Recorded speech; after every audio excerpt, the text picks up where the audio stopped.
Hi again, welcome back. Now, this is Preston Mill in East Lothian, still an operating mill you can visit. So, right beside this, behind it, side of the main road is Preston Kirk. In here, a very, very famous person. So, if you look in here at all the gravestones, you'll see the writing all faces east.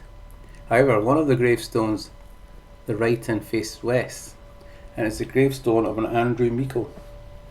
Andrew Meikle patented a threshing machine in 1786 and at nearby Houston Mill. Meikle's invention kick-started the agricultural revolution, changing a harvest and labour intensive coast whaling that had been done since the Middle Ages.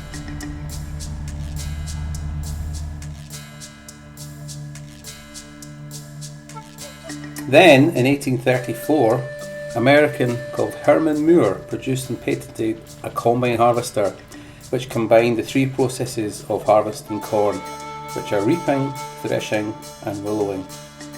These were horse-drawn at first and later were steam-powered. Finally, petrol combustion engines were invented. These harvesters were made in Scotland and being operated by 1939. All around the world today, the combine harvester still uses a threshing device that operates on the basic design invented right here in East Lothian by Andrew Meikle.